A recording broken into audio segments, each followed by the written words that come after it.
This is the WJTS News. In the news tonight, Velpen man arrested on child pornography charges. Proposed road project. Strassenfest winners. Kurt Guxell will be in with sports. We speak with Santa Claus Town Council member John Bowen on our Monday with the Mayor segment. All to come on WJTS TV News.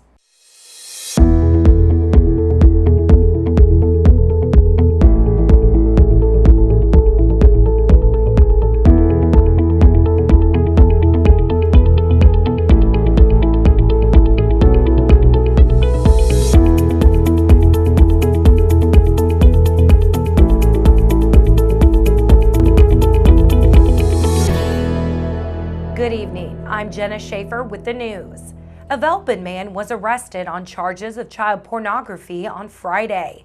On Friday afternoon, an investigation led by Indiana State Police Internet Crimes Against Children Task Force and Cybercrimes Unit found that 23-year-old Dylan Cole Hinkey of Velpen had child pornography in his possession. Investigators served a search warrant at Hinkey's residence Friday, and based off of the information gathered through the investigation, Hinkey was arrested on 4 level 5 felony counts of possession of child pornography. Hinkey is currently being held in the Pike County Jail on a $350,000 bond. The investigation is ongoing. A proposed road project that would improve southwestern Indiana's connection to Interstate 69 is set for 3 public meetings. This week's meetings will give the public an overview of the Mid-States Corridor project and explain the road's purpose. The corridor would start at the William H. Natcher Bridge crossing of the Ohio River near Rockport and run generally through the Huntingburg and Jasper area before extending north to connect to I-69. The meetings will be today at Washington High School in Washington, Indiana, Tuesday at Springs Valley High School in French Lick, and Thursday at Jasper High School in Jasper. The Indiana Department of Transportation and the Mid-States Corridor Regional Development Authority recently began working on an environmental impact statement that's required for construction projects that will include federal funding. The Strassenfest parade had a wonderful turnout yesterday, and with it came multiple awards for the floats that participated in the parade. The Strassenfest Award, which was presented to Best Reinforcement of the German-themed float, went to Hoosier Hills. The Heartwarming Award, which was presented to Most Warm and Fuzzy entry, was awarded to Freedom Reigns Therapeutic Riding Center. Following that award was the Community Award, which was presented to the Most Positive Statement on the Community. That was won by the Jasper Wildcats football team. The Chairman's Award was given to Gudorf Plumbing, Heating, Cooling, and Electrical. They won by having the business float that exhibits the best overall excellence in design, construction, and creativity. The Parade Marshal's Award, which was presented to the non-business float entry that exhibits the best overall excellence in design, construction, and creativity, was given to Remax Local with Mentors for Youth. Finally, the Best Shrine Unit was given to Hiram's Hot Rods. Congrats to all of the winners of the Strassenfest Parade winners. For a list of the winners and honorable mentions, head to our website, WJTS.tv. The 18 WJTS Talent Spiel took place at the Strassenfest this past weekend, and loads of talent fought hard for the top spot. First place winner of the Talent Spiel was Chloe Leakin, an 18 WJTS Talent Spiel veteran. The second place spot was won by Amy Kavanaugh, and third place was won by Addison Randolph. Other participants who participated in the Talent Spiel include the Lemon Wigwam Project, Austin Miller, Catherine McCoy, and the duo of Isabella Harmon and Tori Hemmerline. The In for a Win team captured the first place win at Jasper Strassenfest in the WBDC Cornhole Tournament of Champions Farewell Tour. In for a Win, made up by the members of Mick Hope Sang and Kyle Brown, moved forward to the championship round after defeating the D&M, made up by Mike Harrison and Dan Deischer in the finals at Jasper Strassenfest. In for a Win captured a seat in the WBDC Cornhole Tournament of Champions at the Huntingburg Herbstfest on Saturday, September 28th. The next stop of the 2019 WBDC Cornhole Tournament of Champions will be held on Saturday, August 17th at the St. Anthony Fireman's Fest. Registration will start at 11 a.m. Eastern Time and throwing begins at 12. WBDC is taking pre-registration now by calling 812-634-WBDC or online at WBDC.us. The cost is $10 per pro team, and all pro team members must be at least 18 years of age. The amateur division is open to all ages and no pre-registration is needed. Following the festival tournaments, WBDC will crown their 2019 WBDC Cornhole Tournament of Champions with a double elimination tournament of the 16 earns who have won during the season or are points leaders. Some rules have changed on the point system. Please check their website for more information at wbdc.us. The town of Holland's boil order has been lifted as of 8:45 this morning. Holland Town Council President Tom Thacker says that Holland experienced 5 water line breaks. We've had 5 water line breaks, main lines.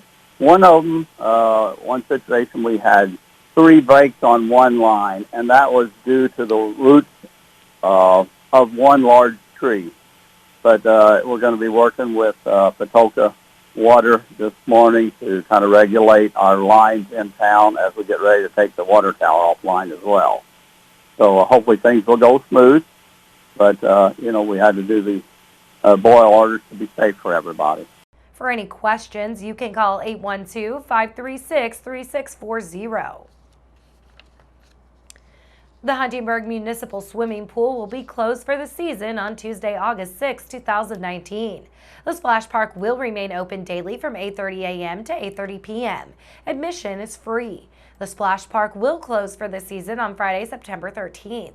Larry Allstat serves as Huntingburg Parks and Recreation Director. For questions or for more information, please contact Larry at 812-683-3622. Jasper Police Department is joining around 230 law enforcement agencies across Indiana and thousands nationwide in the Drive Sober or Get Pulled Over event. From mid-August through Labor Day, police will be working overtime to arrest impaired drivers. This will include an increase in sobriety checkpoints, roving patrols, and saturation patrols. A driving while intoxicated arrest can end up being very expensive. An average DWI arrest can cost up to $10,000 with the cost of car towing, attorney fees, fines, court costs, lost time at work, and other expenses. In every state, it is illegal to drive with a blood alcohol concentration of 0.08 or higher.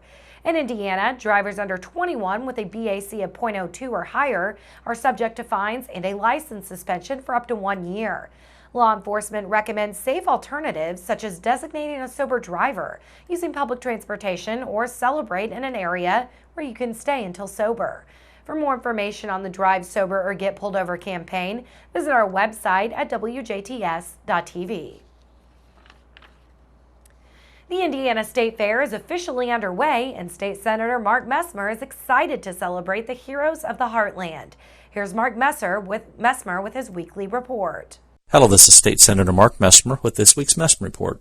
The Indiana State Fair, which runs through Sunday, August 18th, has officially kicked off, starting 17 days of events and activities celebrating the Hoosier State.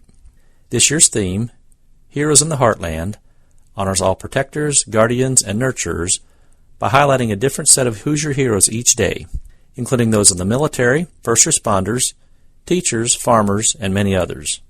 In conjunction with this theme, there will be a special exhibit called Super City, Where Heroes Unite, a hands-on interactive exhibit that lets your kids feel like a superhero while immersed in a world of exceptional everyday heroes. This includes daily meet and greets with superheroes like Batman, Captain America, and others. In addition, the State Fair will host concerts, grandstand events, circus performances, and many other activities that are free to fairgoers. There is also a little piece of home in the State Fair each year thanks to the hard-working 4-H'ers in our community who have projects on display. From showing livestock to woodworking to soil and water conservation, it's incredible to see the talents and drive of young Hoosiers from across the state. Other displays include the Pioneer Village, the Department of Natural Resources Fishing Pond, and Remembering Our Fallen, a National Photographic War Memorial that honors our country's military who have fallen from the War on Terror since September 11th. I encourage you to join in this celebration of Indiana's past and future. There are several different discount days, including days for military members, first responders, and $2 Tuesdays. To make your plans for a visit, check out IndianaStateFair.com. This has been State Senator Mark Messmer with this week's Messmer Report. Thank you, Mark. As always, feel free to contact his office directly with your questions and concerns by email at senator.messmer@iga.in.gov or by phone at 800-382-9467. Santa Claus Utilities has issued a boil advisory for the entire town of Santa Claus and customers in Mariah Hill, Lamar, and Buffaloville. Again, Santa Claus Utilities have issued a boil advisory for the entire town of Santa Claus and customers in Mariah Hill, Lamar, and Buffaloville. This advisory is in effect until further notice. Water for cooking or drinking should be boiled for 5 minutes before consumption. Petersburg residents may soon get a new dog park if a crowdfunding campaign launched on Friday reaches a goal of $5,000 by September 30th. The campaign, led by the city of Petersburg, is using the Creating Places program sponsored by the Indiana Housing and Community Development Authority. If the campaign reaches its goal, the Pike County Dog Park will receive a matching grant of $5,000 from IHCDA. The funds raised will be used to transform a vacant lot at 404 South 1st Street in Petersburg into a public dog park that will be free of charge and contribute to the health and wellness of the community and their pets. Governor Eric J. Holcomb is asking businesses and residents across the state to lower their flags to half-staff to honor the victims of the tragedies in El Paso, Texas, and Dayton, Ohio. Flags should be flown at half-staff from now until sunset on Thursday, August 8th. Stay tuned. Weather, sports, our Monday with the Mayor segment, and WJTS Inform are coming up next on 18 WJTS. Local people watching local people.